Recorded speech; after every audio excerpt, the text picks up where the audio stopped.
Guys video ഒക്കെ edit ചെയ്ത് എല്ലാം കഴിഞ്ഞിട്ടാണ് ഞാൻ ഈ ഒരു ഓഡിയോ ഇപ്പോൾ റെക്കോർഡ് ചെയ്യുന്നത്. കാര്യം മറ്റൊന്നുമില്ല, ഞാൻ ചെറിയൊരു മണ്ടത്തരം കാണിച്ചിട്ടുണ്ട്. അതായത് ഓരോ ലോകങ്ങളെ റെപ്രസെൻറ്റ് ചെയ്യുന്നതിന് പകരം ഞാനിവിടെ ഒന്നാം ലോക മഹായുദ്ധം, രണ്ടാം ലോക മഹായുദ്ധം എന്നൊക്കെ പറഞ്ഞിട്ടുണ്ട്. സോ അതൊക്കെ നിങ്ങളൊന്ന് ക്ഷമിച്ചേക്ക്. അതേപോലെ തന്നെ ചെറിയ ചെറിയ കുറ്റം കുറവുകൾ എല്ലാം നിങ്ങൾ ക്ഷമിച്ചുകൊണ്ട് എന്തായാലും നിങ്ങൾ വീഡിയോ കൊണ്ടോളൂ. So welcome back to another video guys. ഞാൻ നിങ്ങളുടെ സ്വന്തം എക്സ്ട്രാ കോമിക്. നമ്മളിന്ന് എക്സ്പ്ലെയിൻ ചെയ്യാൻ പോകുന്നത് ഈ ഒരു പാനലാണ്. ഇത് വൺ പീസിന്റെ ഹിസ്റ്ററിൽ തന്നെ one of the best return chapter ആയിട്ടുള്ള 1137 ലാസ്റ്റ് പാനലാണ്. അതുകൊണ്ട് തന്നെ ഈ വീഡിയോ കാണുന്നതിന് മുമ്പ് ഇതിനു മുമ്പ് ചാപ്റ്റർ 1138 എക്സ്പ്ലനേഷൻ വീഡിയോ നിങ്ങൾ എന്തായാലും കണ്ടേക്കണം. അതിന്റെ ലിങ്ക് ഞാൻ ഇവിടെ ഐ ബട്ടണിൽ കൊടുത്തേക്കാം. പിന്നെ ചെറിയൊരു റിക്വസ്റ്റ് ഉണ്ട്, ഇതുപോലത്തെ cool and interesting anime manga related വീഡിയോസിനെ നമ്മുടെ പേജ് ഒന്ന് സബ് ചെയ്ത് വെക്കാൻ മറക്കണ്ട. പ്രധാനമായി ഞാൻ ഈ വീഡിയോ രണ്ടായിട്ട് തരംതിരിക്കുന്നുണ്ട്. ആദ്യത്തെ പാർട്ടിനകത്ത് നമ്മൾ ആ ലോകങ്ങളെ പറ്റിയേക്ക് നോക്കാൻ പോകുന്നത് ഒന്നാം ലോക മഹായുദ്ധവും രണ്ടാം ലോക മഹായുദ്ധവും, ഇനി നടക്കാൻ പോകുന്ന ആ മൂന്നാം ലോക മഹായുദ്ധം എങ്ങനെയാണെന്ന് ഓടെ പറയുന്ന രീതിയിൽ നമ്മളൊന്ന് നോക്കും. രണ്ടാമത്തത് ആ ഒരു പാനലിലെ ഡീ കോഡിംഗ് സെക്ഷൻ ആയിരിക്കും. അതിനകത്ത് ഒളിഞ്ഞു കിടക്കുന്ന ഹിൻസ്, അതിനകത്ത് ഒളിഞ്ഞു കിടക്കുന്ന ക്യാരക്ടേഴ്സ്, എന്താണ് അത് സൂചിപ്പിക്കുന്നത്, അങ്ങനെ പല കാര്യങ്ങളും നമ്മൾ ഇതിനകത്ത് നോക്കുന്നുണ്ട്. ആദ്യം തന്നെ ഞാൻ പറയുവാണ്, ഇത് എനിക്ക് മനസ്സിലായ കാര്യങ്ങൾ ഞാൻ നിങ്ങളോട് ഷെയർ ചെയ്യുന്നതാണ്. അതുകൊണ്ട് കുറേയധികം തെറ്റുകൾ ഉണ്ടാകാൻ ചാൻസ് ഉണ്ട്. അതേപോലെ തന്നെ ഇത് ഒഫീഷ്യൽ സ്കാൻസ് അല്ലാത്തതുകൊണ്ട് ചില വ്യത്യാസങ്ങളും ഉണ്ടാകാൻ ചാൻസ് ഉണ്ട്. നമുക്ക് ഒട്ടും തന്നെ ടൈം വേസ്റ്റ് ചെയ്ത് നമുക്ക് നേരെ വീഡിയോയിലേക്ക് കിടക്കാം. ആദ്യത്തെ ലോകത്തിനെ പറ്റി ഓടെ പറയുന്ന കാര്യങ്ങൾ നമ്മളൊന്ന് ഡീകോഡ് ചെയ്യാനടുത്ത് അവിടെ എനിക്ക് മനസ്സിലായ കാര്യം എന്നാന്ന് വെച്ചാൽ, അന്ന് ഈ രാജപദവിയൊക്കെ വളരെ നന്നായിട്ട് തന്നെ ഉയർന്നു നിന്ന സമയമായിരുന്നു. അന്ന് കുറേയധികം സ്ലേവ്സ് ഉണ്ടായിരുന്നു. ആ സ്ലേവ്സിനെ കൊണ്ട് അവർ കുറേയധികം കഷ്ടപ്പാടുള്ള പണികളൊക്കെ ചെയ്യിപ്പിച്ചിരുന്നു. അവരുടെ ജീവിതം ഭയങ്കര ദാരുണമായിരുന്നു. എന്നാൽ അവരെല്ലാവരും ഇതിൽ നിന്ന് മോചിക്കപ്പെടാനായിട്ട് നന്നായിട്ട് പ്രാർത്ഥിക്കുന്നുണ്ടായിരുന്നു. അവിടുന്ന് സൺ ഗോഡ് ജനിക്കുകയുണ്ടായി. സൺ ഗോഡിന്റെ ജനനം അവർക്ക് എല്ലാവർക്കും വളരെയധികം സന്തോഷം നൽകിയെങ്കിലും അത് ഒരിക്കലും ചെല്ലാൻ പാടില്ലാത്ത ഒരു സ്ഥലത്തേക്ക് ചെല്ലുകയുണ്ടായി. ആ ഒരു ഫോർബിഡൻ സ്റ്റാറിലേക്ക് സൺ ഗോഡ് എത്തിയത് കൊണ്ട് തന്നെ അത് അവർക്ക് ആർക്കും ഇഷ്ടപ്പെട്ടില്ല. പ്രത്യേകിച്ച് ഗോഡ് ഓഫ് ദി ലാൻഡും a serpent of the fire.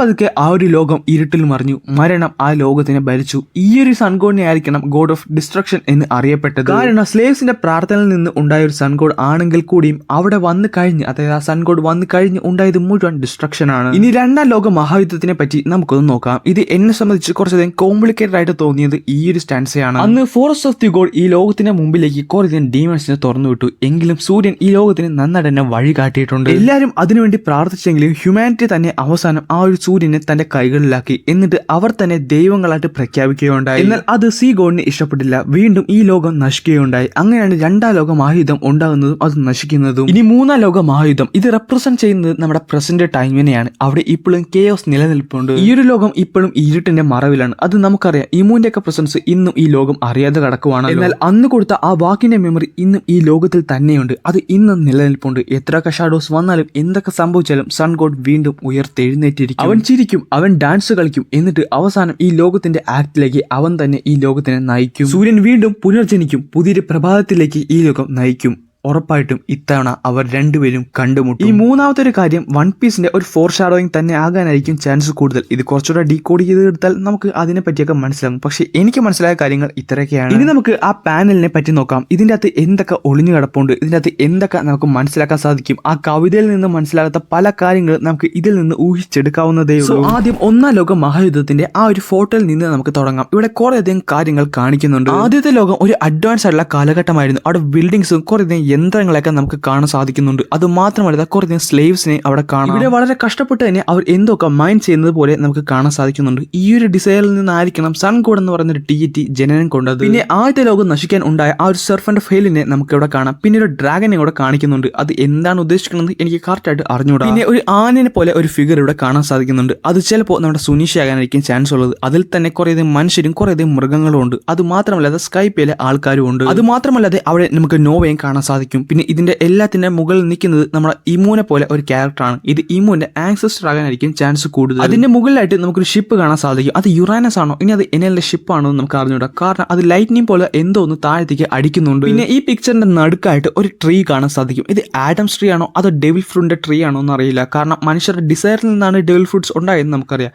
ഓരോ മനുഷ്യരും അവരുടേതായ ഡിസയർ എടുത്ത് പിടിച്ചുകൊണ്ട് നിൽക്കുന്ന പോലെ നമുക്കിവിടെ കാണാൻ സാധിക്കുന്നുണ്ട്. ഇത്രയൊക്കെയാണ് ഒന്നാം ലോക മഹായുദ്ധത്തിന്റെ ആ ഒരു പിക്ചറിൽ നിന്ന് നമുക്ക് മനസ്സിലാകുന്ന കാര്യങ്ങൾ. ഇനി രണ്ടാം ലോക മഹായുദ്ധത്തിലെ ആ ഒരു പിക്ചറിലേക്ക് നമുക്ക് കടക്കാം. ഒറ്റ നോട്ടത്തിൽ തന്നെ ഇതൊരു വലിയ യുദ്ധമാണെന്നുള്ള കാര്യം നമുക്ക് മനസ്സിലായി. കുറേയധികം റേസ് ഒരുമിച്ച് നടത്തുന്ന ഒരു വലിയൊരു യുദ്ധം. ഇവിടെ ജയൻസ് ഉണ്ട്, ഏൻഷ്യൻ ജയൻസ് ഉണ്ട്, മനുഷ്യരുണ്ട്, മെർമെയ്ഡ്സ് ഉണ്ട്, പൊസൈഡൻസ് ഉണ്ട്, സീക്കിങ്സ് ഉണ്ട്, മിങ്സ് ഉണ്ട്, നിക്കുണ്ട്, ലുനാറിയൻസ് ഉണ്ട്, ഡ്രാഫ്റ്റ്സ് ഉണ്ട്, എല്ലാവരും തന്നെയുണ്ട്. ഇത് ആരായിട്ടായിരിക്കും യുദ്ധം ചെയ്യുന്നത്? ഇത് എനിക്ക് തോന്നുന്നത് ഇമു ആയിട്ടായിരിക്കും യുദ്ധം ചെയ്യുന്നുള്ളത്. ഇമുന്റെ താഴത്ത് കുറേയധികം ആൾക്കാർ ഈ യുദ്ധം ചെയ്യുന്നവരുടെ നേരെ പോകുന്നത് നമുക്ക് കാണാം. ഇത് ചിലപ്പോൾ ആ ഒരു 5 എൽഡേഴ്സ് ആയിരിക്കും, അല്ലെങ്കിൽ അത് നമ്മുടെ സെലസ്റ്റിയൽ ഡ്രാഗൺസ് ആയിരിക്കും. കാരണം അവരുടെ തലയിലും ഇവരുടെ തലയിലും തലയിൽ ഒരേപോലെ ക്യാപ്പ് ഇരിക്കുന്നത് നമുക്ക് കാണാം. ഇവിടെ നമ്മുടെ നിക്കുണ്ട്, നിക്കയുടെ കൂടെ തന്നെ എമിത്തും ഉണ്ട്. സോ ഇത് ചിലപ്പോൾ ജോയ് ബോയിനെ ആയിരിക്കും റെപ്രസെന്റ് ചെയ്യുന്നത്. എന്തായാലും ഇവിടുന്ന് മനസ്സിലാകുന്ന കാര്യം എന്ന് വെച്ചാൽ ഇവിടെ ഇമു അല്ലെങ്കിൽ ഈ ഒരു ഫിഗർ സൂര്യനെ തന്റെ കൈകളിലാക്കി അവിടെ ഒരു ഡിയറ്റി ആയി മാറുമായിരുന്നു. എന്നാൽ ഇവിടെ രണ്ട് കൂട്ടുകാരും വിജയിച്ചു എന്ന് നമുക്ക് പറയാൻ സാധിക്കത്തില്ല. രണ്ട് കൂട്ടുകാർക്കും ഒരേ രീതിയിൽ തന്നെ നഷ്ടങ്ങൾ ഉണ്ടായിട്ടുണ്ട്. എന്നാൽ ആ നഷ്ടങ്ങളുടെ ഉള്ളിലും ആ ഒരു ഡിയറ്റി അല്ലെങ്കിൽ ആ ഒരു ഡിയറ്റി ആകാൻ കാണിച്ച ഹ്യൂമാനിറ്റിയുടെ പ്രേരണയിൽ കൊണ്ട് തന്നെ ആയിരിക്കണം സീഗോന് ദേഷ്യം വരെയുണ്ടായി ഈ ലോകം വീണ്ടും നശിക്കാനുണ്ടായത്. ഇനി നമുക്ക് മൂന്നാമത്തെ പ്രൊഫസിയും ജോയ് ബോയിനെയും പറ്റി നോക്കാം. ഇത് കഴിഞ്ഞ് മൂന്നാമത്തെ പ്രൊഫസി കറക്റ്റാക്കാൻ വേണ്ടി ആയിരിക്കണം ജോയ് ബോയ് വീണ്ടും വന്നത്. പക്ഷേ അവിടെ ജോയ് ബോയ് 20 കൺട്രി ആയിട്ട് ഫൈറ്റ് ചെയ്ത് തോക്കുകയുണ്ടായി. എന്നാൽ അവിടെയും ഇമോന് കുറേയധികം